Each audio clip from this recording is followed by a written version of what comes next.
மரியே வாழ்க. நான் சொல்லக்கூடிய இந்த ஜெபத்தை ஒவ்வொருவரும் சொல்ல வேண்டும். திருவழிபாடு 5:12-14 வரைக்கும். கொல்லப்பட்ட ஆட்டுக்குட்டி வல்லமையும் செல்வமும் ஞானமும் ஆற்றலும் மாண்பும் பெருமையும் புகழ்ச்சியும் பெற தகுதி பெற்றது என்று அவர்கள் உரத்த குரலில் பாடிக்கொண்டிருந்தார்கள். பின்பு விண்ணுலகு மண்ணுலகு கீழுலகு கடல் எங்கும் இருந்த படைப்புகள் அனைத்தும் அவற்றில் இருந்த ஒவ்வொன்றும் அரியணையில் வீற்றிருப்பவருக்கும் ஆட்டுக்குட்டிக்கும் புகழ்ச்சியும் மாண்பும் பெருமையும் ஆற்றலும் என்றென்றும் உரியன என்று பாட கேட்டேன். அதற்கு அந்த 4 உயிர்களும் ஆமேன் என்றன. மூப்பர்கள் விழுந்து வணங்கினார்கள். ஆமேன். Praise the Lord. மரியே வாழ்க. இன்று நமக்கு ஆண்டவராக இயேசு கிறிஸ்து கொடுத்த தலைப்பு என்னன்னு பார்த்தீங்கன்னா, ஆண்டவரிடம் அடைக்கலம் புகுவோர் அனைவரும் பேறு பெற்றோர். Price the Lord. மரியே வாழ்க. சரி, இன்னைக்கு நம்ம எதுக்கு வந்திருக்கோம்? இங்க ஆண்டவரிடம் அடைக்கலம் புக வந்திருக்கிறோம். நாம் அனைவரும் பேறு பெற்றவர்கள். இந்த ஒப்பற்ற செல்வமாகிய நம்ம ஆண்டவரிடம் அடைக்கலம் புக நம்ம வந்திருக்கிறோம். ஆண்டவருக்கு நன்றி. மரியே வாழ்க. சரி, அடைக்கலம் புகுதல் என்றால் என்ன அப்படின்னு ஒரு ஸ்டேட்மெண்ட். நம்ம ஒரு இடத்துக்கு அடைக்கலம் புகுதல் அப்படின்னா என்னன்னு ஒரு கன்க்ளூஷன் வரலாம். அதில் சின்ன நோட்ஸ் மட்டும் நான் எடுத்திருக்கேன், அதை பாருங்கள். இப்போ நம்ம வேற ஒரு கண்ட்ரிக்கு போகிறோன்னு வச்சுங்களேன். இங்கே இருக்கிறோம், அங்கே போய் அடைக்கலம் புக போகிறோன்னு வச்சுங்க. இல்லை அகதிகள் சில பேர் இருப்பாங்க, அவங்க இன்னொரு கண்ட்ரியை தேடி போகிறாங்க, ஒரு இடத்துக்கு தேடி போகிறாங்கன்னா என்னென்ன விஷயம் அவங்களுக்கு தேவைப்படும்? முதல்ல அந்த கண்ட்ரி நல்ல கண்ட்ரியாக இருக்கணும். அந்த இடம் ஒரு மனிதர் வாழ ஒரு நன்மையான ஒரு இடமா இருக்கணும். அந்த இடத்துல நம்ம வாழ்ந்தால் நிறைய நன்மைகள் கிடைக்கும், சந்தோஷமாக இருக்கலாம்னு அவங்க விசுவாசிக்கணும். சரிங்களா? அதுதான் விசுவாசித்தல் நம்பி இருத்தல்னு போட்டிருக்கோம். ரெண்டாவது, அவங்க சொல்லக்கூடிய அந்த சட்ட திட்டங்களுக்கு கீழ்ப்படியணும். இப்போ வேற ஒரு கண்ட்ரிக்கு போகிறீங்கன்னா அங்கே வேற ஒரு ரூல்ஸ் அண்ட் ரெகுலேஷன்ஸ் இருக்கும், இந்தியாவில் வேற ஒரு ரூல்ஸ் அண்ட் ரெகுலேஷன்ஸ் இருக்கும். அதுக்கு நீங்கள் ஒபே பண்ணணும். ஒபே பண்ணலாம் அங்கே நம்ம சர்வே பண்ண முடியாது, நம்மளை தூக்கி ஜெயிலில் போட்டுருவாங்க இல்லையா? அதனால் அந்த சட்ட திட்டங்கள் நம்மளுக்கு தெரியணும், அதுக்கு நம்ம கீழ்ப்படிந்து இருக்கணும். மூன்றாவது, நன்றி மற்றும் அன்பு செலுத்துதல். அதில் நல்லா நம்ம வாழ்ந்துட்டோம்னா என்ன பண்ணுவோம்? நம்மளே அந்த நாட்டுக்கு நன்றி உடையவர்களாக இருப்போம். 4 பேருக்கு இந்த கண்ட்ரி வாங்க, அந்த இடத்துல நம்ம நல்லா இருக்கலான்ட்டு 4 பேருக்கு நம்மளே ரெக்கமெண்ட் பண்ணுவோம். இதான் 3 அடிப்படை கோட்பாடுகள். நிறைய விஷயம் இருக்குது, இதை சார்ந்து தான் நம்ம இந்த நகர்வில் நாங்கள் போக போகிறோம். அடுத்த முக்கியமான கொஸ்டின் நம்மளுக்கு, இது எல்லாருமே ரொம்ப திங்க் பண்ண வேண்டிய ஒரு கொஸ்டின். இப்பொழுது நாம் யாரிடம் அடைக்கலம் புகுந்துள்ளோம்? ஆண்டவராகிய இயேசு கிறிஸ்துவிடமா அல்லது சாத்தானிடமா? என்ன ஒரு வித்தியாசமான கொஸ்டினாக இருக்குன்னு எல்லாம் பார்க்குறீங்க. நம்ம எல்லாம் ஆண்டவராக இயேசு கிறிஸ்துவிட தான் நம்ம இருக்கிறோம் அப்படின்னு ஒவ்வொருவரும் நினைக்கிறோம். ஆனால் பைபிள் என்ன சொல்லுது அப்படின்னு வேத வார்த்தைகளை கொண்டு நாம் பார்ப்போம். ஓகே, முதல்ல அதுக்கு நம்ம என்ன கண்டுபிடிக்கணும்? நம்ம எங்கே வாழுறோம்? இந்த உலகத்தில் வாழுறோம். ஒவ்வொருவரும் ஒரு நாடுக்கு ஒரு பேரை வச்சுருக்காங்க. ஆனால் நம்ம இந்த உலகத்தில் தான் வாழுறோம், இந்த பூமியில் தான் வாழுறோம். அந்த பூமியின் நீதி எல்லாருக்கும் ஒன்று தான் இல்லையா? அப்போ இந்த உலகம் யாரோட கண்ட்ரோலில் இருக்குது முதல்ல நம்ம தெரிஞ்சுக்கணும். யார் இந்த உலகத்தை ஆள்வதுன்னு தெரிஞ்சுக்கணும். அதுக்கப்புறம் தான் நம்ம முடிவு பண்ணணும் நம்ம யாரோட ஆட்சிக்கு உட்பட்டு இருக்கிறோம் அப்படின்று. சரியா? இந்த உலகத்தின் தலைவன் யார்? உலகத்தின் தெய்வம் யார்? ஏன்னா சொல்ல முடியுமா? சொல்லுங்க. சரி, 2-3 நாள் நீங்கள் ப்ரேயர்லாம் அட்டன் பண்ணியிருக்கீங்க, பைபிளாக வாசிச்சிருப்பீங்க. ஓகே, கடவுளா அல்லது சாத்தானா? அதுதான் ஒவ்வொருவருக்கும் எழக்கூடிய ஒரு கொஸ்டின். ஓகே, யாருடைய வழிகாட்டுதலின் பேரில் உலகம் இயங்குகிறது அப்படின்னு கொஞ்சம் யோசிங்க. யோசித்து அப்புறம் கூட சொல்லுங்கள். ஓகே, எல்லாருக்கும் வந்து பொதுவாக என்னென்ன கொஸ்டின் வரும்? எல்லார் மனசுலையும் இருக்கும். அது ஒவ்வொரு மனசுலையும் யாருக்கும் இல்லைன்னு சொல்ல முடியாது. கடவுள் தான் இந்த உலகத்தை ஆள்றாருன்னு வச்சு, கடவுள் தான் நம்ம கடவுள் வச்சுக்கினா என்ன கொஸ்டின் வரும்? கடவுள் இருக்காரா இல்லையா அப்படின்னு நிறைய டைம் கொஸ்டின் வந்திருக்குல்ல. அதுக்கு என்னென்ன காரணமாக இருக்கும்? ஏன் இந்த துன்பம்? துன்பம் படாதவன் யாருன்னா இருக்கிறீங்களா? ஏன் இந்த துயரம்? ஏன் இந்த பிரச்சனை? நிறைய பிரச்சனைகள், தினம் தினம் நிறைய பிரச்சனைகள், போராட்டம், வலி, வேதனைகள், நோய், பிரச்சனைகள், கொலை, கொள்ளை, விபச்சாரம். தினம் எத்தனை பேர் தூங்காமல் இருக்கீங்க? எவ்வளோ பேர் கஷ்டப்படுறீங்க? எவ்வளோ நோய்கள், டயபெட்டிக் இல்லாமல் யாருன்னா இருக்கிறீங்க? எவ்வளோ பிரச்சனைகள்? ஏன் இந்த உலகத்தில் இவ்வளோ துன்பம்? இப்போ கடவுள் ஆட்சி செய்தால் இந்த துன்பங்கள்லாம் இருக்கக்கூடாதுல்ல அப்படின்னு எத்தனை பேர் உன் மனசில் வந்து கொஸ்டின் பண்ணுறீங்க?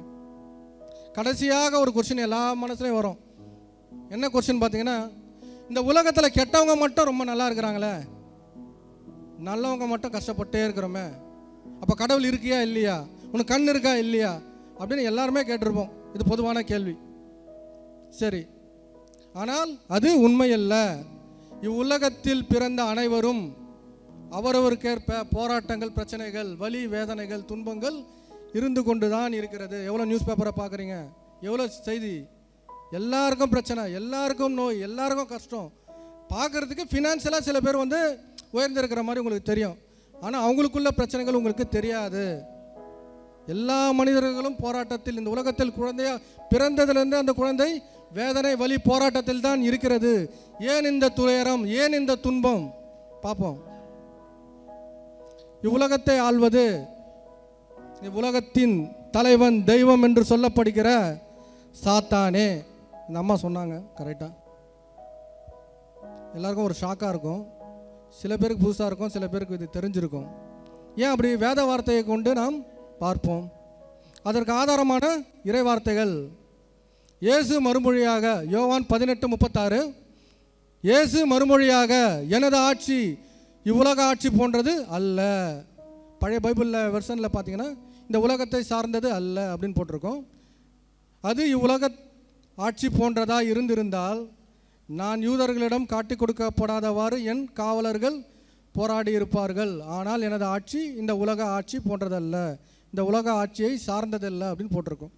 அப்படின்னா அவரோட ஆட்சி இங்கே இல்லைன்னு அர்த்தம். ரெண்டாவது, ஏசப்பா கற்பித்த ஜபம் எல்லாருக்கும் தெரியல. கடவுள் கர்த்தர் கற்பித்த ஜபம், விண்ணுலகில் இருக்கிற எங்கள் தந்தையே, உமது பெயர் தூயதான போற்ற பிறகு. நீங்களே சொல்லிட்டீங்க. என்னத்தை கேட்குற? எதை கேட்குறாரு ஆண்டவர்? உமது ஆட்சி வருகன்றாரு.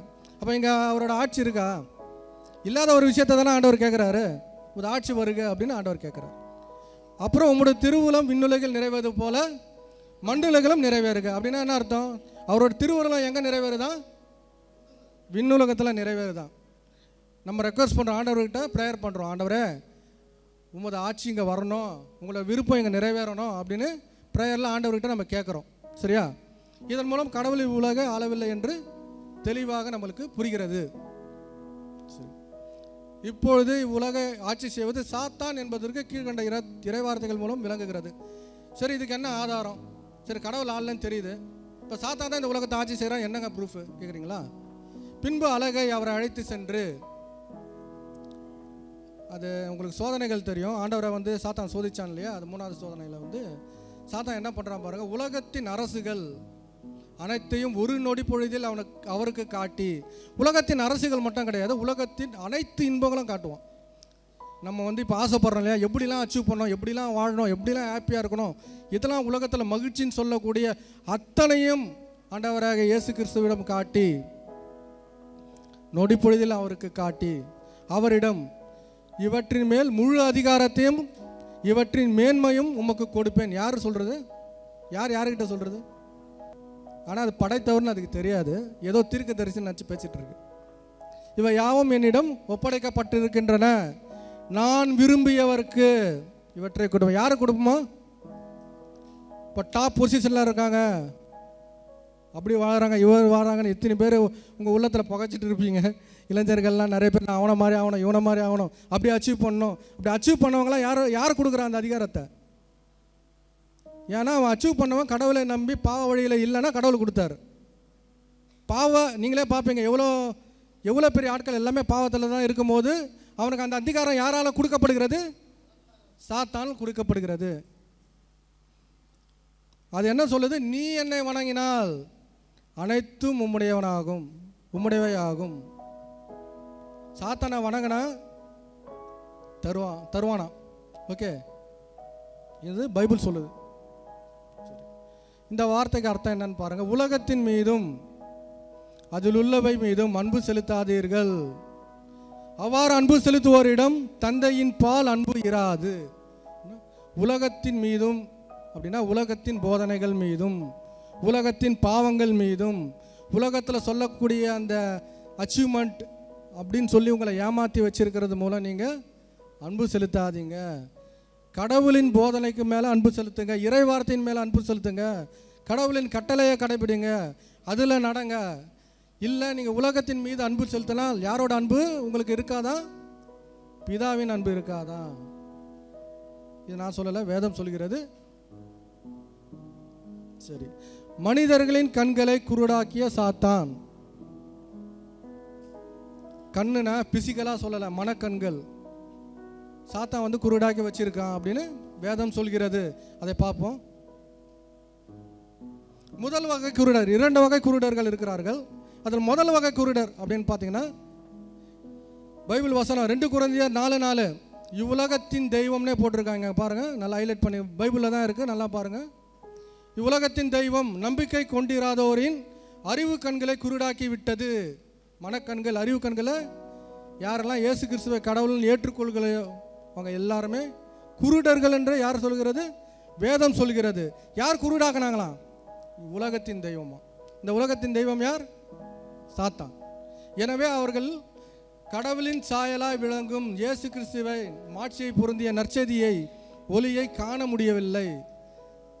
நற்செய்தினா என்ன? இயேசு கிறிஸ்து பிறந்தார், நம்மளுக்காக பிறந்தார், பாடுபட்டார், அனுபவித்தார், மரித்தார், உயிர்த்தார், பாவ மன்னிப்புக்காக அவர் ரத்தத்தை கொடுத்தார், மீண்டும் வருவார். சரியா? அதை அவங்க அறிய முடியல. இது கடைசி கால தீர்க்க தரிசனங்க. போலி இறைவாக்கினர்கள் தோன்றுவார்களாம். வேத புரட்டு அப்படின்னு வச்சுக்கலாம். வேதத்தை அவங்களுக்கு ஏற்ற மாதிரி புரட்டி ஒரு ஆன்சர் சொல்லுவாங்க. ஒன்றுமே இல்லை. பைபிள் எத்தனை பேஜஸ் இருக்குன்னு பார்த்தீங்கன்னா ஒரு 1000 பேஜுக்கு மேலே இருக்கும். உங்களுக்கு தெரியும். பழைய ஏற்பாடு, புதிய.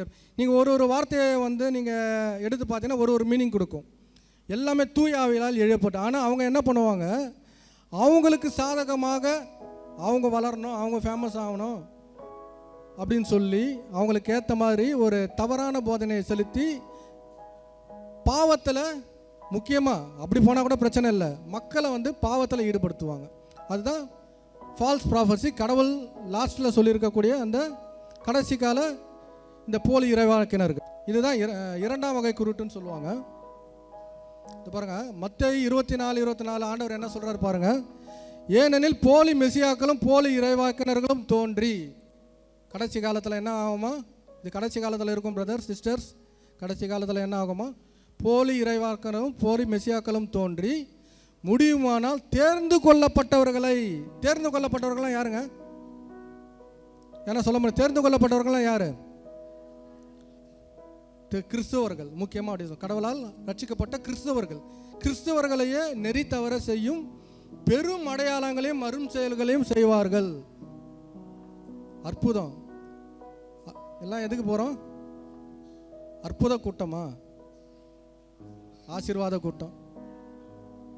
அவங்க என்ன சொல்றாங்க? பாவத்தை பத்தி யாரா சொல்லியிருக்காங்களாங்க? சொல்ல நான் போன்னு சொல்றேன். பாவத்தை பற்றி சொன்னா நானும் சொல்றேன் போங்கன்னு சொல்றேன். அவங்க என்ன சொல்றாங்க? ஆண்டவர் எல்லா பாவத்தையும் மன்னித்து விட்டார். வாழ பிறந்தவர்கள் ஜஸ்ட் அவரை விசுவாசிச்சா போதும், நீங்க நீதிமான்கள் அப்படின்னு போட்டிருக்கா? விசுவாசிகன்னா என்ன? இயேசு பிறந்தார், மரித்தார், நம்மளுக்காக பாவத்தை சிந்தினார். பாவம்னா என்ன? அவர் மேலே நம்ம நம்பிக்கை கொண்டு பாவ மன்னிப்பு கேட்டால் விடுதலை பெறுவோம். வாயில் நம் வார்த்தைகளை அந்த பாவ அறிக்கையிட்டால் நம்ம மீட்பு பெறுவோம், பரலோகம் செல்லும். அதுதான் விசுவாசம். அதை விட்டுருவாங்க. ஜஸ்ட்டு நீ இயேசு கிறிஸ்து தான் கடவுள்னு ஏற்றுக்க, நீ பரலோகம். எப்படிங்க அது மாதிரி என்ன போட்டிருக்கா அப்படின்னு தான் சொல்லுங்கள், நானும் அந்த சபையில் வந்து சேர்ந்துக்கிறேன். சரி, 2 தீமோத்தேயு 4:3 அதில் வந்து அந்த வசனத்தை பார்க்கலாம். ஒரு காலம் வரும். எந்த காலம்? இந்த காலம், கடைசி காலம். அப்போது மக்கள் நலம் தரும் போதனைகளை தாங்க மாட்டார்கள். நலம் தரும் போதனை என்ன? உங்கள் குழந்தைக்கு நீங்கள் என்ன சொல்லி கொடுப்பீங்க? தப்புனா தப்புன்னு சொல்லி கொடுப்பீங்க. கரெக்டா? போய் தண்ணியில் விளையாடாதரா, அந்த பையன் கூட சேராதரா, கெட்டு போயிடுவேன். அதெல்லாம் நலம் தரும் போதனை தானே, கெட்ட போதனை கிடையாது. அதில் பாவம்னா என்ன, நீதினா என்ன, நியாய தீர்ப்புனா என்னன்னு சொன்னால் ஏற்றுக்கொள்ள மாட்டார்களாம், அதை வெறுப்பார்களாம். ஒரு காலம் வரும், அப்போது மக்கள் நலம் தரும் போதனையை தாங்க மாட்டார்களாம். எனக்கு வேணாம், அப்படிப்பட்ட போதனையை வேணான்னு சொல்லுவாங்களாம். மாறாக செவித்தினவு கொண்டவர்களாய் தங்கள் தீய நாட்டங்களுக்கு ஏற்ப தங்களுக்கென போதர்களை திரட்டி கொள்வார்கள். அவங்களே சூஸ் பண்ணுவாங்க. கடவுள் இறை வார்த்தையை வச்சு சூஸ் பண்ண மாட்டாங்க. இவங்க என்னென்ன பாவத்தில் இருக்காங்களோ அந்த பாவத்துக்கு ஏற்ற டீச்சிங் எங்கே கிடைக்குதோ. ஒருத்தன் டான்ஸ் ஆடலாம்னு சொல்கிறான், சினிமா பாட்டை வச்சு ஒருத்தன் டான்ஸ் ஆகி பரிசுத்த ஆவியார் வந்துட்டார் சொல்கிறாங்க. அதுக்கு எவ்வளோ கூட்டம்? டான்ஸு, பாட்டு, குத்தாட்டம், அது வர பாடினா எல்லாமே ஆவியில் நிறைஞ்ச மாதிரி எப்படி இப்படின்னு ஒரு டான்ஸ் வேறு. அது எந்த ஆவின்னு உண்மையில சத்தியமாக தெரியல. அதுக்கேற்ற மாதிரி ஊழியர்களை தெரிந்து கொள்வார்கள். பாவம் எங்கே சொல்லப்படுகிறதோ, எங்கே கண்டிதல் இருக்கிறதோ அங்கே போங்கள்.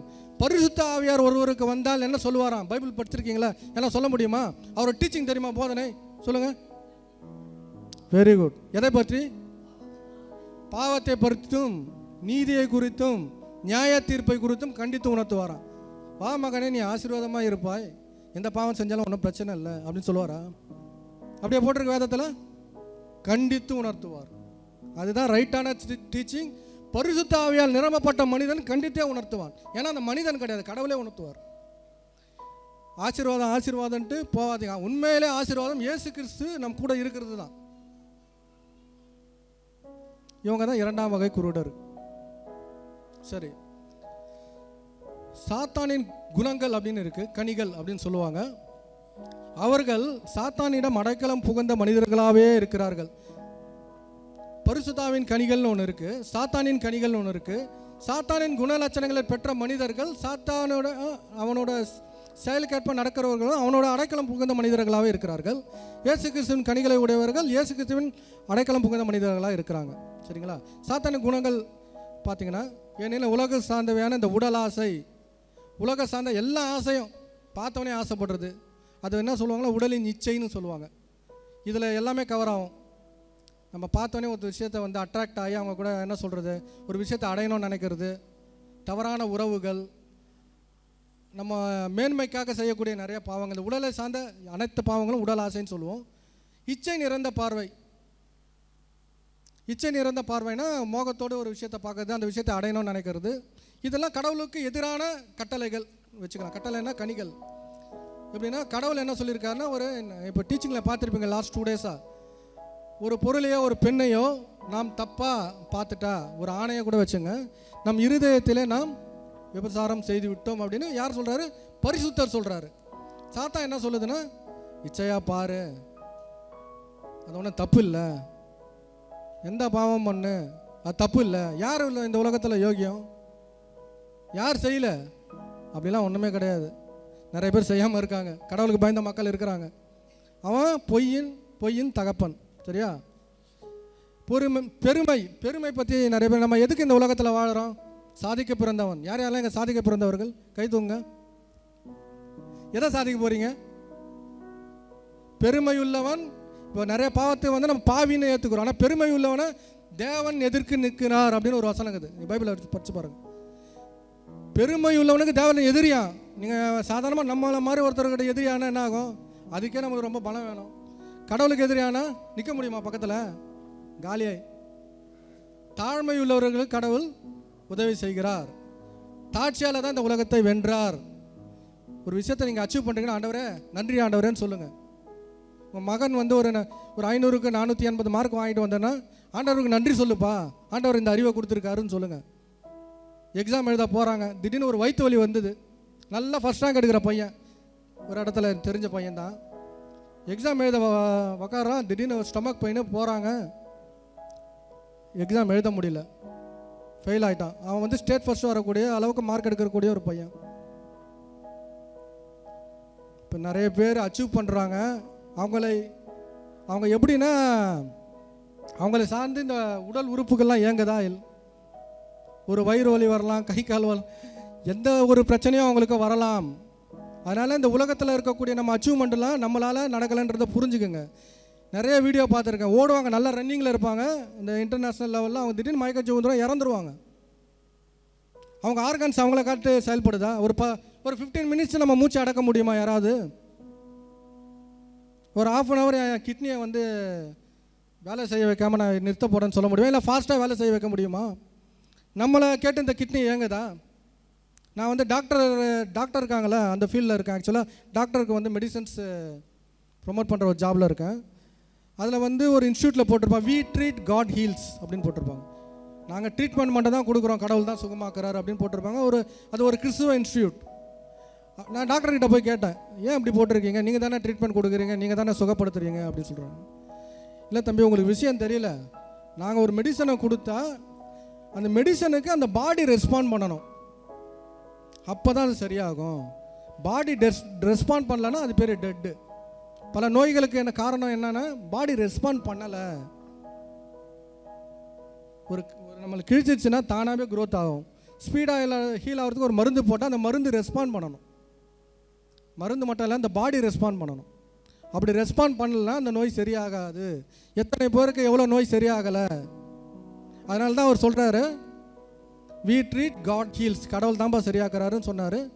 அப்போ தான் நான் புரிஞ்சுக்கினேன், ஓஹோ இப்படிலாம் இருக்குது போல இருக்குன்னு. அதனால் பெருமை நம்மளுக்கு ஆகாது. அப்புறம் பேராசை, கோபம் நிறைய பேருக்கு சின்ன குழந்தையிலேருந்து இப்போ கோபம்லாம் இருக்குது. அதெல்லாம் சாத்தானின் கனிகள். பொறாமை, காமம், பெருந்தேனி மற்றும் சோம்பல், தீய எண்ணம், களவு, கொலை, விபச்சாரம், பேராசை, தீச்செயல், வஞ்சகம், காமவெறி, பொறாமை, பழிப்புரை, செருக்கு, மதிகேடு மற்றும் கடவுளின் கட்டளைகளும் போதனைக்கும் எதிரான என்ன சொல்கிறது, அதற்கு செயல்படக்கூடிய அத்தனை விஷயங்களும் சாத்தானின் கனிகளே. அவகிடத்தான் நம்ம அடைக்கலம் புகுந்துள்ளோம் என்றது அர்த்தம். சரி, நம்ம கடவுள்கிட்ட போனால், நம்ம அடிமைன்னு போனால் கடவுள் எப்படி நம்மளை மாற்றுறாரு?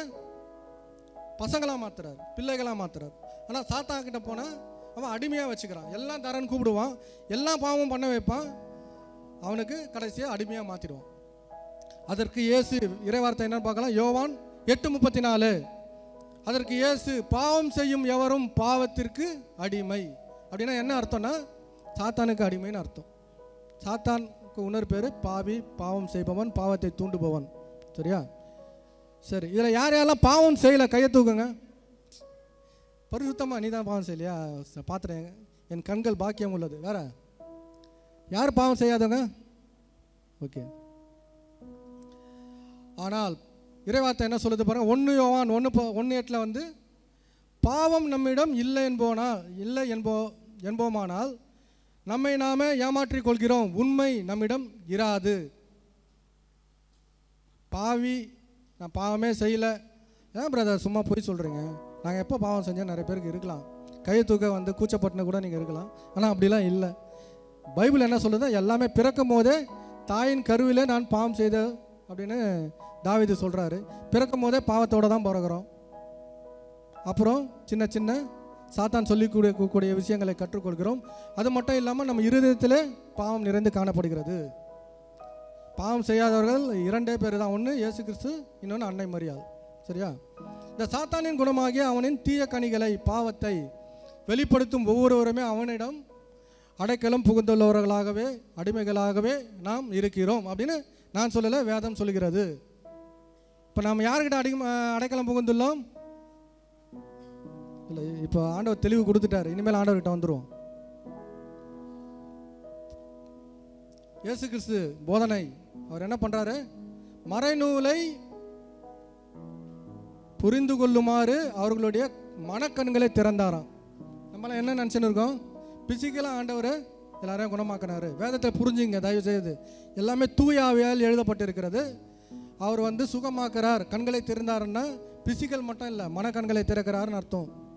காது கேட்காது செவிடர் காதுகளை கேட்க வைத்தார்னா இறைவார்த்தையை கேட்க வைக்கிறார்னு அர்த்தம். வேதத்தில் ஏழைகள் எளியவர்கள்லாம் இயேசு கிறிஸ்துவை பற்றி தெரியாதவர்கள்னு அர்த்தம். நோய் பட்டவர்கள் அனாதைகள் அப்படிலாம் போட்டிருக்கோம். அதெல்லாம் கடவுளை அறியாத மக்கள் தான். இயேசு கிறிஸ்து தான் நம்மளுடைய ஐஸ்வர்யம். அவரை தெரிந்து கொள்வதற்காக நம்ம அழைக்கப்பட்டோம். இயேசு கிறிஸ்துவை பற்றி தெரிந்து கொள்வதே பார்வையடைதல், சுகமாதல் அப்படிதான் வேதம் சொல்கிறது. முதல் பார்வை அடைதல்னா என்னன்னா, பாவத்தை பற்றி அறிவை பெற்று பாவத்தை விட்டு விலகுதல். நீங்கள் எல்லாமே எனக்கு பார்வை அடைந்திருப்பீங்கன்னு நினைக்கிறேன். 2 நாளாக ஃபுல்லாக பிரதர்ஸ் வந்து பாவம் பாவம் பாவன்றாங்களா அப்படின்னு யோசிச்சிருக்கலாம். ஆனால் பரிசுத்தாவியார் வந்தால் என்ன சொல்லுவாராம்? பாவத்தை குறித்து, நீதியை குறித்து, நியாயத்தை பற்றி தான் சொல்லியிருக்காரு. நாங்கள் என்ன பண்ணுறது? அவர் சொல்கிறார், சொல்கிறோம், அவ்வளோதான். ஓகே. பாவ மன்னிப்பு பெற மனமாறுங்கள் என எருசலேம் தொடங்கி அனைத்து நாடுகளிலும் அவருடைய பெயரால் பறைசாற்றப்பட வேண்டும். இது என்னென்னா கடைசி கால தீர்க்க தரிசனம். இது போலி இறைவார்க்கனர்கள் எப்படி வந்து மக்களை வந்து கெடுப்பாங்கன்னு போட்டிருக்கோம். ஆண்டவர் வந்து சொன்ன இறைவார்த்தை கடைசி கால வந்து என்ன சொல்கிறது, ஊழியம் அப்படின்னு எடுத்துக்கினா பாவ மன்னிப்பு பெற மனமாறுங்கள் அப்படின்னு எல்லா இடத்துலையும் சொல்லணுமா, மூலமுடுக்கெல்லாம் சொல்லணுமா. இப்படி நம்ம பாவத்தை பற்றி அறிவு எல்லாருக்கும் சொல்லும் போது ஆண்டவராக இயேசு கிறிஸ்து வருவார். இதை தான் நம்ம டீச் பண்ணோம். இயேசு கிறிஸ்து நம்மனா கார் பங்களா தருவார்னு டீச் பண்ணக்கூடாது. அப்படி டீச் பண்ண என்ன ஆகுனா, அவன் அந்த பாவத்திலே இருப்பான். இயேசு கிறிஸ்து கடவுள்னு சொல்லுவான், அந்த பாவத்திலே இருக்கும்போது அவனுக்கு மீட்பு கிடைக்காது. முதல்ல அதுக்கு பாவம் என்றால் என்னன்னு தெரியணும்ல. பாவம் என்ன காமனாக எல்லாமே சொல்லுவாங்க. கொலை செய்கிறது பாவம், திருடுறது பாவம், பொய் சொல்கிறது பாவம். அப்புறம் தெரியாது, நான் நல்லவன், நான் ஏழைகளுக்கு உதவுறேன், நாங்கள் விட இப்போ தான் ஒரு பிச்சைக்காரனுக்கு 100 ரூபா போட்டு வந்தேன்னு சொல்லுவாங்க. அப்படி தான் சொல்கிறாங்க நிறைய பேர். அதில் நான் மற்றபடி நான் ரொம்ப நல்லவன். திருச்சட்டத்தை மீறுவதே பாவம். எத்தனை கட்டளைகள் இருக்கு மொத்தம் தெரியுமா? யாரா சொல்ல, ஆன்சர் சொல்லுங்க. 613 கட்டளைகள் இருக்கு. தெரியுமா உங்களுக்கு? 613 கட்டளைக்கு என்ன பாவம் நீங்க கேட்டிருக்கீங்களா? தெரியாதுல்ல. சரி, 613 விட்டுருவோம். 10 கட்டளை பற்றி தெரிஞ்சுப்போம். 10 கட்டளை தெரியுமா? சரி, அதையாவது அது வந்து கடவுள் கையால் எழுதப்பட்டது 10 கட்டளை. அதை கண்ணும் கருத்துமாக நம்ம கடைபிடிக்க வேணும். விளையாட்டு கிடையாது. யாரோட கையில்? யாரோட பத்திரம்? ஒரு பத்திரத்துக்கு டாக்குமெண்ட் சைன் பண்ணிட்டீங்கன்னா எவ்வளோ வேல்யூ இருக்குது? கடவுள் கையில் எழுதி கொடுத்து தான் 10 கட்டளை. அப்போ எவ்வளோ வேல்யூவாக இருக்கும்? அதை பற்றி தெரியாமல் சாதாரணமாக போயிடாதீங்க தயவு செய்து. சட்டத்தை மீறுவதே பாவம். என்ன சட்டத்தோ இந்த கட்டளையை மீறுவதே பாவம். பாவம்னா என்ன? கட்டளையை மீறுவது தான் பாவமா? சரி, 10 கட்டளைகள் கோட் பண்ணியிருக்கோம், எல்லாருக்குமே தெரியும். ஆக்சுவலாக வேர்ட் ஆஃப் காட் புக்கு வச்சுருக்கீங்க. ஃபஸ்ட்டு கட்டளை, முதன்மையான கட்டளை, உன் ஆண்டவராகிய கடவுள் நாமே, நம்மை தவிர வேறு கடவுள் இல்லை. 2வது, கடவுளின் திருப்பெயரை வீணாக சொல்லாதே. கடவுளின் நாட்களை புனிதமாக அனுசரி. தாய் தந்தையை மதித்து நட. பேணு. கொலை செய்யாதே, மோகபாவம் செய்யாதே, களவு செய்யாதே, பொய் சாட்சி சொல்லாதே, பிரதாரத்தை விரும்பாதே, பிறர் உடைமையை விரும்பாதே. இந்த 10 கட்டளையும் 2 கட்டளைகள் ஆண்டவர் பிரிச்சிருக்கிறார். ஃபஸ்ட்டு 3 கட்டளைகள் என்னது? அனைத்திற்கும் மேலாக கடவுளை அன்பு செய்த அந்த ஃபஸ்ட்டு 3 கட்டளை. அப்புறம் 4லேருந்து 10 கட்டளையை வந்து 2ஆக பிரிச்சிருப்பார். உன்னை நீ அன்பு செய்வது போல அனைவரும் அன்பு செய். அது எப்படி 4லேருந்து 10 கட்டளை இந்த கட்டளை ஆகும்? எல்லாம் இந்த கட்டளையில் தான் நிறைய பேர் கன்ஃபியூஸ் ஆகி கடவுள் அன்பு செய்ய சொல்கிறார் அப்படின்னு தவறான பாதையில் போகிறாங்க. அன்புனா என்னன்னே தெரியல. இந்த 4ஆம் கட்டளையிலேருந்து 10ஆம் கட்டளை தான் அங்கே சொல்கிறாரு. ஆக்சுவலாக நீ தாய் தந்தையை மதித்து நடன்றாரு. நீங்கள் தாய் தகப்பன ஆகும்போது தான் தெரியும் உன் குழந்தை மதிக்கலைன்னா. தப்பு தானே அது? உன்னை நீ அன்பு செய்கிற நினைச்சா மதித்து நடக்கணும் தானே நினைப்பீங்க. கொலை செய்யாதே. நம்ம வீட்டில் யாரனா கொலை செஞ்சால் என்னன்னு அவனை பழி வாங்கணும்னு நினைப்போம்ல. அப்போ தன்னை நேசிக்கிறது தானே, செய்யக்கூடாது தானே. மோக பாவம் செய்யாதே. தன் சகோதரியை ஏன்னா தப்பாக பார்த்தா விடுவீங்களா? களவு செய்யாத. நம்ம வீட்டில் திருடிட்டா பொய் சாட்சி சொல்லாது. நம்மளுக்கு எதிராக ஒருத்தன் பொய் சொல்லி நம்ம வேலை போச்சுன்னா என்ன பண்ணுவீங்க? பிற தாரத்தை, நம்முடைய தாரத்தை, பிறர் உடைமை, நம்முடைய பொருளை, இதெல்லாம் மற்ற என்ன சொல்கிறது, நாம் நேசிப்பது போல் மற்றவர்களை நேசிக்கணும். இதெல்லாம் நம்ம பண்ணக்கூடாது. அதுதான் 2வது மிகப்பெரிய கட்டளை. இயேசு கூறியது. ஏசப்பா என்ன சொல்கிறாருன்னு பார்க்கலாம். இதை குறித்து நீங்கள் எல்லாமே டீச் பண்ணியிருப்பாங்க. மறுபடியும் அகைன் வந்து நான் படிக்கிறேன். நீங்கள் என் மீது அன்பு கொண்டிருந்தால் என் கட்டளைகளை கடைப்பிடிப்பீர்கள். கட்டளைனா இப்போ என்னன்னு தெரிஞ்சிடுச்சு. இந்த 613 விட்டுருங்க. இந்த 10 கட்டளை மனசில் வச்சுப்போம். இதன் மூலம் நாம் தூய வாழ்வு வாழ்ந்து தூய ஆவியை பெற முடியும். இயேசு சீமோன் பேதுருவிடம் யோவானின் மகன் அவர் இயேசுவிடம், ஆம் ஆண்டவரே, எனக்கு உம்மிடம் அன்பு உண்டு என உமக்கு தெரியுமே என்றார். இயேசு அவரிடம், என் ஆட்டுக்குட்டிகளை பேணி வளர் என்றார். ரெண்டாவது ஒரு வகையான அன்பு ஆண்டவர் என்ன சொல்றாரு? அவர் கட்டளையை கடைபிடிக்க சொல்றாரு. ரெண்டாவது என்ன சொல்றாரு? பேதுருக்கிட்ட என்ன சொல்றாரு? அப்பா ஏசப்பா உங்ககிட்ட எனக்கு அன்பு இருக்குன்னு பேதுரு அவர்கிட்ட சொல்லும் போது ஏசு என்ன சொல்றாரு? என் ஆட்டுக்குட்டிகளை பேணி வள அப்படின்னா அவரை ஊழியம் பண்ண சொல்றாரு. அவரை பற்றி அனைத்து மக்களுக்கும் போய் சொல்லு அப்படின்னு ஆண்டவர் சொல்றார். முதல் அன்பு இயேசு கிறிஸ்துவை அன்பு செய்வது, பரிசுத்தமாக வாழ்வது. இரண்டாவது வகை அன்பு ஆண்டவரை பற்றி எல்லாருக்கும் சொல்றது. ஏன் அப்படின்னா அவனும் பரிசுத்தமாகணும், அவனும் அந்த வாழ்வை அடையணும். சரி, மத்தேயு 28:19 என்ன சொல்றாரு பாருங்க. நான் உங்களுக்கு கட்டளையிட்ட யாவையும் அவர்களும் கடைபிடிக்கும்படி கற்பியுங்கள். இதோ உலகம் முடிவரை என்னாலும் நான் உங்களுடனே இருக்கிறேன். ஆண்டவர் என்ன சொல்றாரு? லாஸ்ட்ல அவர் என்ன கட்டளை கொடுக்குறாரு? அவர் என்னென்னலாம் டீச்சிங் பண்ணார், என்னென்னலாம் போதனை பண்ணாரோ எல்லாத்தையும் எடுத்துன்னு போய் மக்களுக்கெல்லாம் சொல்லி, ஆண்டவரை பற்றி சொல்லி ஒரு மனமாற்றத்தை, அந்த பாவ மன்னிப்பின் அறிவை அவங்களுக்கு கொடுத்து பாவ மன்னிப்பு கேட்க வச்சு மனமாறி அந்த நிலைவாழ்வை அடையக்கூடிய அந்த போதனையை ஆண்டவர் எல்லாருக்கும் சொல்றாரு. இது இரண்டாம் வகை அன்பு. இல்லை, நிறைய நம்ம ஆண்டவரை பற்றி சொல்லும் போது நிறைய பிரச்சனை எதில் வருதுன்னு பார்த்தீங்கன்னா, இயேசு கிறிஸ்து தான் கடவுள் அப்படின்னு எத்தனை பேர் சொல்றீங்க? கை தூக்குங்க. இயேசு தான் கடவுள் அப்படின்னு சொல்கிறவங்க எத்தனை பேர்? கடவுள் இயேசு தான் கடவுள் செகண்ட், ஃபர்ஸ்ட் ஓகே. இயேசு கிறிஸ்துவும் கடவுள் அப்படின்னு சொல்கிறவங்க கை தூக்குங்க. இப்போ தான் இதில் தான் பிரச்சனை வருது. ஃபஸ்ட்டு இயேசு தான் கடவுள், கையை தூக்குனீங்க. இயேசு கிறிஸ்துவும் கடவுள் அப்படின்னா என்ன அர்த்தம்? 10ல் 1, 10 கடவுளில் ஒரு கட்டளை. எல்லாம்ப்பா எல்லாமே மதம் நம்மளும் வரும் அப்படின்னு சொல்லுவாங்க. எல்லாம் கடவுள் தான்ப்பா, அவ்வளோதான் சொல்லுவீங்கள்ல. காலி. முதல் கோணல். இந்த உலகம் என்ன சொல்கிறது? முற்றிலும் கோணல். ஏசப்பா அப்படி சொல்லவே இல்லையாப்பா. அன்பு தானே செய்ய சொன்னார். பாவம் அந்த புல்லை கொடுத்தது வாங்கி சாப்பிட்டேன். இதுதானே அன்பு, தானே அன்பு. ஆண்டவரை பற்றி நாங்கள் சொல்லும் போது சகோதரர் மூலியம் என்கிட்ட ஆர்கியூ பண்ணுவாங்க. அதெல்லாம் என்ன தப்பு இருக்குது? அங்கே போனால் இங்கே போனால் கொடுத்தாங்க, சாப்பிட்டேன்.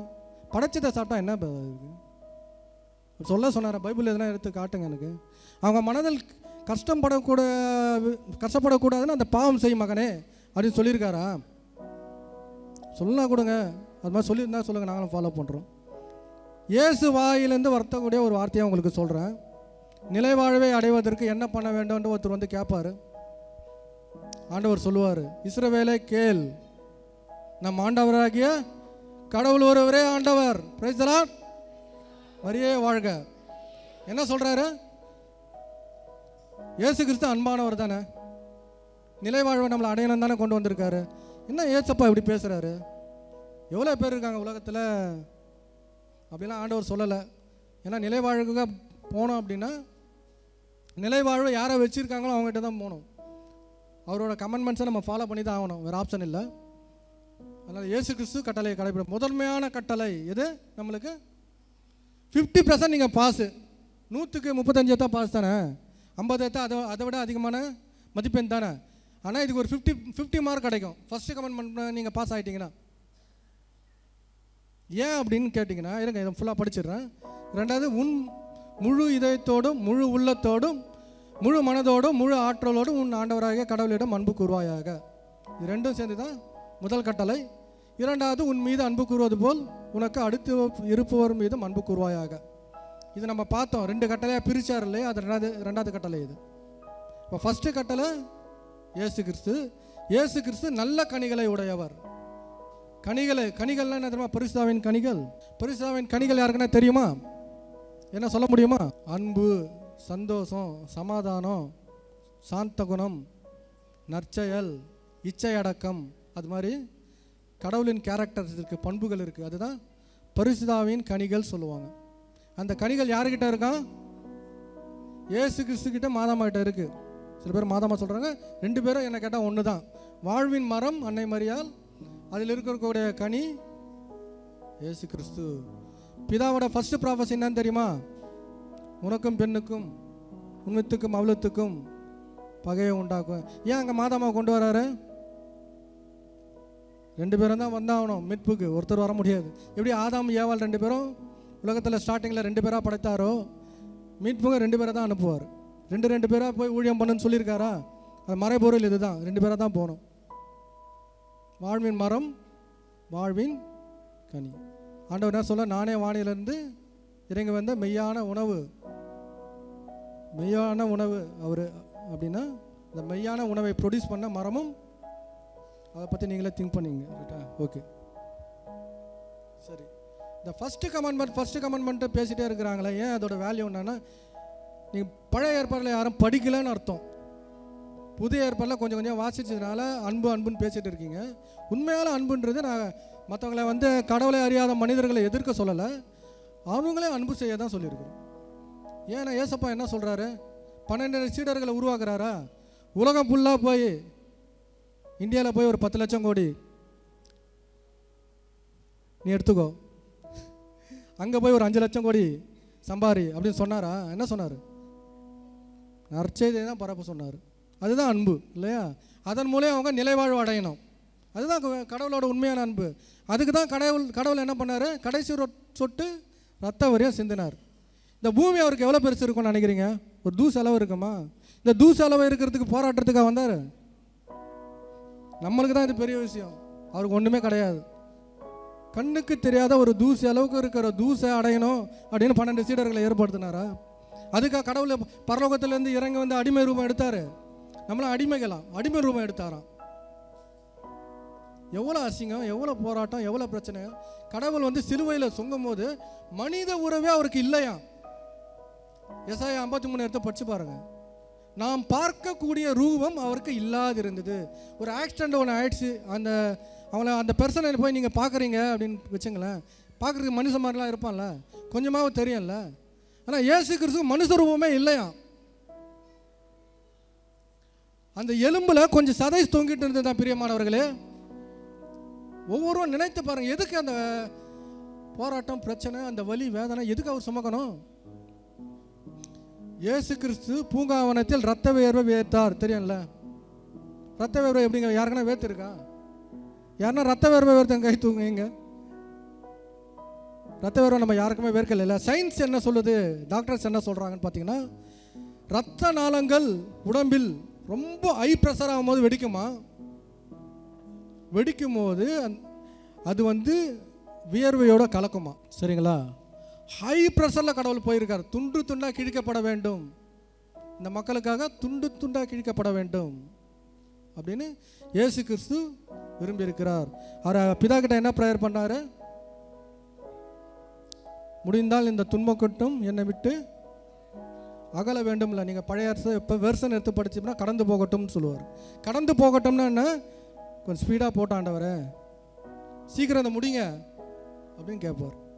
பைபிளை புரிந்து கொள்ளுங்கள், இறைவார்த்தையை புரிந்து கொள்ளுங்கள். சரி, சாலமன் அரசன் யாருக்குன்னா தெரியுமா?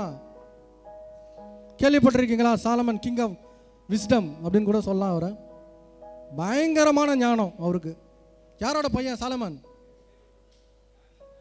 தாவீதின் மகன். தாவீது மேலே ஆண்டவர் எவ்வளோ பிரியம் வச்சிருக்காரு, பயங்கர. என் இருதயத்துக்கு உகந்த என் பிள்ளை தாவீதுன்னு சொல்லுவார். அவ்வளோ அன்பு வச்சு தாவீதோட கிங்டமை அவனோட தலைமுறைக்கு நான் கொடுப்பேன்னு சொல்லி யாருக்கு கொடுத்தாரு? சாலமனுக்கு கொடுத்தாரு.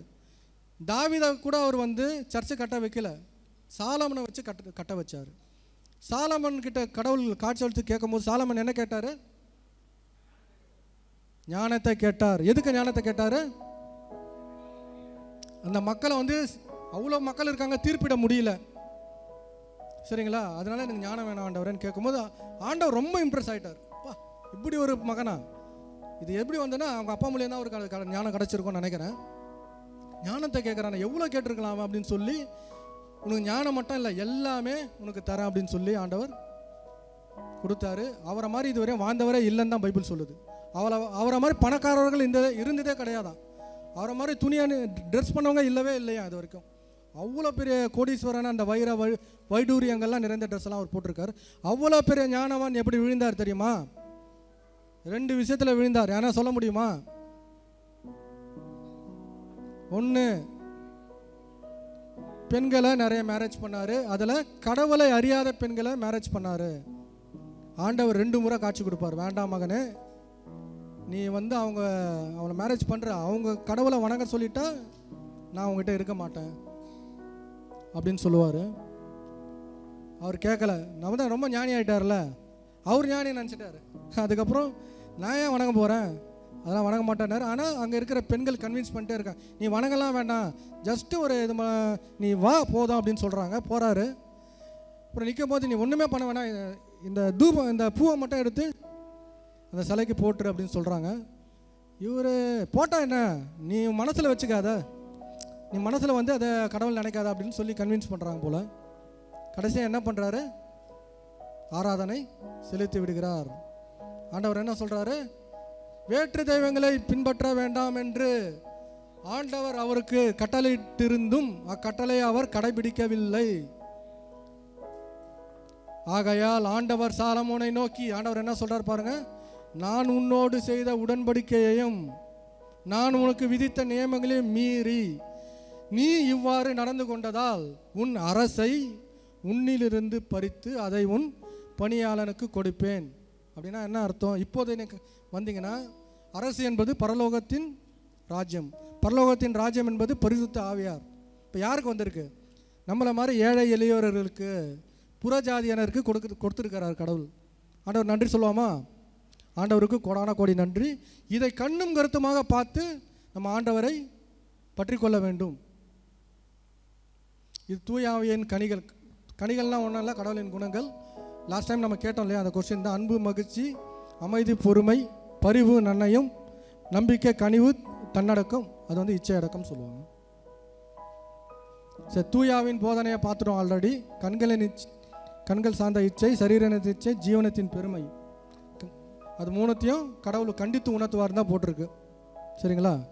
இங்கே பாருங்கள், அருளப்பர் 16:7-8 வந்து அவர் பாவத்தை குறித்தும் நீதியை குறித்தும் நியாய தீர்ப்பை குறித்தும் உலகத்தை கண்டித்து உணர்த்துவார் தான் போட்டிருக்கு. அன்பு செய்வார், வாங்க தப்பு இல்லைன்னு அப்படின்லாம் போடலை. தப்பு செஞ்சால் தப்பு தான், கண்டித்து தான் உணர்த்துவார். ஏசு கிறிஸ்துவு கிட்ட நம்ம இப்போ அடைக்கலாம் வரும். அதனால் என்ன பெனிஃபிட்டு அப்படின்னு நிறைய பேருக்கு தோணலாம். என்ன பெனிஃபிட்னு பார்க்கலாம். முதல்ல அந்த பாவம்னா என்ன, அது கூட ஒரு அறிவு கிடைக்கும், அதுலேருந்து விடுதலை கிடைக்கும். அதனால் உங்களுக்கு என்ன அப்படின்னு பார்த்தீங்கன்னா, இப்போது ஓப்பனாக சொல்ல போனால், இப்போ இருக்கிற பல பிரச்சனைகள் நம்ம பாவமோ நம்ம மூதாதையர் செய்த பாவத்தினால தான் நம்ம கஷ்டப்படுறோம். பாவ மன்னிப்பு கேட்ட நிறைய பேர் நிறைய பிரச்சனையிலேருந்து விடுதலை அடைந்திருக்கிறார்கள். நிறைய பேர் சொல்லுவாங்க, இந்த பாவ மன்னிப்புலாம் கேட்டேன் பிரதர், ஒரு சமாதானம் கிடச்சிது, சில பிரச்சனைகள் சரியாச்சு, பல கட்டுகள் அவிழ்க்கப்படும், செய்வினைகள் முறிக்கப்படும் அப்படின்னு கூட சொல்லலாம். யாக்கோபுக்கு எதிரான மந்திரமும் இல்லை, இஸ்ரவேலுக்கு எதிரான குறி சொல்லுதும் இல்லை. நீங்கள் கடவுள்கிட்ட உண்மையாக இருந்தீங்கன்னா உங்களுக்கு எதிராக மந்திரம் தந்திரங்கள் எதுவுமே இல்லை, எதுவுமே வேலை செய்யாது. எவ்வளோ சாட்சிகள். மந்திர கட்டுகள் அறுக்கப்படும், பாவ மன்னிப்பு மிகப்பெரிய பொக்கிஷம், இயேசு கொடுக்கும் சமாதானத்தை அடைவீர்கள், கடவுளின் குணாதிசயங்களை பெறுவீர்கள், தூய வாழ்வு வாழ்வீர்கள், பரிசுத்த ஆவியை அடைவீர்கள். பரிசுத்த ஆவி சாதாரணமாக நினச்சிக்காதீங்க. யாரெல்லாம் எங்கள் அந்நிய பாஷை பேசுவீங்க, டங்ஸ் வச்சுருக்கீங்க? அந்நிய பாஷை யாரெல்லாம் பேசுவீங்க? ஓகே, அந்நிய பாஷைன்னு ஒரு வரம் இருக்குது. அதை முதல்ல நான் கிண்டல் பண்ணுவேன். ஆக்சுவலாக நம்ம கேத்தலிக் தான் நானும். என்னப்பா இதெல்லாம் புறவன சபை பேசுகிறக்கூடிய ஒரு லாங்குவேஜ், அவங்க என்னென்னவோ வளர்றாங்கன்னு கிண்டல் பண்ணேன். ஒரு கட்டத்தில் வந்து ஆண்டவர் அது புரிய வச்சார். அந்நிய பாஷை என்பது அன்னை மரியாள் மூலம் கொடுக்கப்பட்டது. இயேசு கிறிஸ்து வந்து பார்த்திங்கன்னா உயிர்த்தெழுந்த பிறகு வந்து பார்த்திங்கன்னா சீடர்கள்லாம் ஓடிடுவாங்க.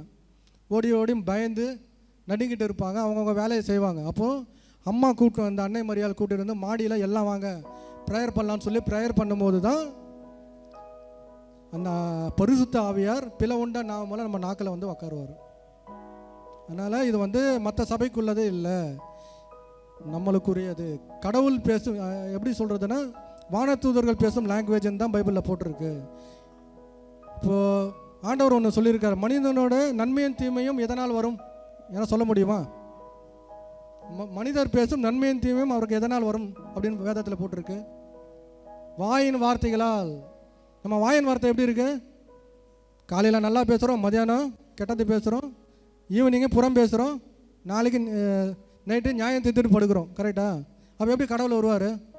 கனிகள் இல்லையே நம்மகிட்ட. நீங்கள் செய்யப்படும் ஜபங்கள் கேட்கும்படி கனி கொடுக்கவே உங்களை ஏற்படுத்தினேன் அப்படின்னு சீடர்களை பார்த்து சொல்லுவார். அப்போ அந்த வாயை கடவுள்கிட்ட கொண்டு போனோம்ல, நம்மளால் முடியாது. அதனால தான் அந்நிய பாஷைன்னு சொல்லுவாங்க, புதிய மொழிகளை தருவேன். நீங்கள் மார்க் 16 எடுத்து படிச்சிங்கன்னா ஆண்டவர் விசுவாசிகள் நம்பிக்கை கொண்டார் ஆனவருக்கும் ஒரு நியூ லாங்குவேஜை தரப்போகிறேன் அப்படின்னு போட்டிருக்கு. நீங்கள் எடுத்து படிங்க. அதுதான் அந்நிய பாஷை, நவ பாஷைன்னெலாம் சொல்லுவாங்க. அது வந்தால் என்ன ஆகும்னு பார்த்தா, கடவுள் நம்மளுக்காக ஜெபிப்பாராம். நம்மளுக்கு என்ன ப்ரேயர் பண்ணுறது ஆக்சுவலாக தெரியாது, நமக்காக ஜெபிப்பாராம். நிறைய என்ன சொல்கிறது, தீயாவைகளின் போராட்டம் குறைஞ்சி நம்ம நிலைவாழை அடையக்கூடிய அந்த நிலைக்கு நம்ம போவோம். கடவுள் ஆக்சுவலாக வந்ததே எதுக்காக வந்தார்னா, எதுக்காக பாடுபட்டார் எல்லாம் பார்த்தா நம்ம மீட்புக்காகன்னு எல்லாம் தெரியும். அது முக்கியமான ஒரு விஷயம். மீட்பு வந்து மீட்பின் முத்திரைன்னு பைபிளில் போட்டிருக்கு. யார் மீட்பின் முத்திரை? யார்? மீட்புக்காக ஒரு முத்திரை நம்மளுக்கு கொடுக்கப்பட்டது பரிசுத்த ஆவியார். அந்த பரிசுத்த ஆவியாரை கொடுக்க தான் இயேசு கிறிஸ்துவும் வந்தார். சீடர்கள்கிட்டலாம் சொல்லுவார் கடைசி நேரத்தில். என்ன சொல்லுவார்னா, நான் போகிறது கொடுத்து நீங்கள் ரொம்ப வருத்தமாக இருக்கீங்க, ஆனால் நான் போனால் தான் சத்தியத்தை உணர்த்தும் அந்த பரிசுத்த ஆவியார் உங்களுக்கு கொடுக்கப்படும் அப்படின்னு சொல்லி அவங்கள தேற்றிட்டு, அப்புறம் அந்த பெந்தகோஸ்தே நாள்னு வரும். அன்னை மரியாள் கூட எல்லாம் ஜெபிக்கும் போது பரிசுத்த ஆவியார் வருவார். இயேசு கிறிஸ்துவை உயிர்த்தெழ செய்த அதே பரிசுத்த ஆவியானார் தான் உங்களையும் உயிர்த்தெழ செய்வார் அப்படின்னு வேதம் சொல்கிறது. அப்போ எதுக்கு வந்தார்? ரத்தத்தை எடுத்து கொடுத்தாரு. அவர் ரத்தமாக நம்ம ரத்தம் மாறப்போகுது. உடலை ஏன் கொடுக்குறாரு? அவர் உடலாக நம்ம உடல் மாறப்போகுது. அவர் ஆவியும் கொடுத்துட்டாரு. எதுக்கு இதெல்லாம் ஏன் கொடுக்குறாரு? அவரை மாதிரியே இருந்தால் தான் பரலோகம் போக முடியுமா? பரலோகத்தில் இயேசு கிறிஸ்து தான் அலோடா. என்ன ஒரு தியாகம் பார்த்தீங்களா? ரத்தத்தை கொடுக்குறாரு, உடையும் கொடுத்துட்டாரு, அவர் ஆவியும் கொடுத்துட்டாரு, அவங்க அம்மாவையும் கொடுத்துட்டாரு. கடைசியில் அவங்க அம்மாவையும் நம்மளுக்கு கொடுத்துட்டு போயிட்டார். இப்படிப்பட்ட ஒரு கடவுளை நாம் கண்டெடுக்க என்ன தவம் செய்தோமோ. சரி, ஓகே.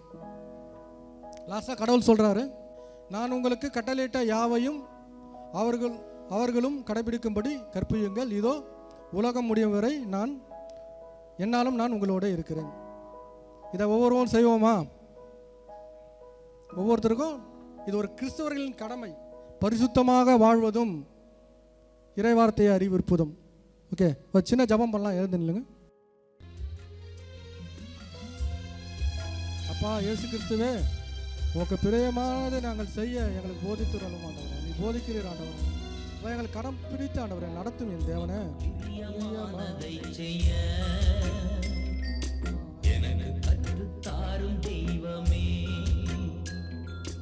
உமக்கு பிரியமானதை செய்ய எனக்கு கற்றுத்தாரும் தெய்வமே. நீரே என் தேவன், உம் நல்ல பரிசுத்த ஆவியானவர் செம்மையான வழியிலே நடத்த வேண்டுமே, செம்மையான வழியிலே நடத்த வேண்டுமே. மேக ஸ்தம்பமே, அக்கினி ஸ்தம்பமே, ஏற்றும் தெய்வமே, துணையாளரே, மேக ஸ்தம்பமே. அன்புள்ள ஆண்டவராகிய இயேசு கிறிஸ்துவே, இதோ உம்மிடம் அடைக்கலம் புகுந்துள்ளோம் ஆண்டவரே. உமது கட்டளைகளும் கற்பனைகளும் நான் கடைபிடித்து அப்பா உம் சித்தத்தைப்படி நாங்கள் வாழ எங்களுக்கு உதவி செய்யும் ஆண்டவரே. அப்பா துதியும் மகியும் ஆராதனையும் என்றென்றும் உமக்கு இயேசு கிறிஸ்துவின் மூலமாக அன்னை மரியாள் மூலமும் ஜெபத்தை ஏற்கிறோம் ஜீவனுள்ள நல்ல தகப்பனே. ஆமென். ஆத்மாவை கர்த்தரை சோஸ்திரி, என் முழு உள்ளமே கர்த்தருடைய பரிசுத்த நாமத்தை சோஸ்திரி, என் ஆத்மாவை கர்த்தரை சோஸ்திரி, கர்த்தர் செய்த சகல உபகாரங்களையும் என்றென்றும் மறையாது. Praise the Lord. மரியே வாழ்க.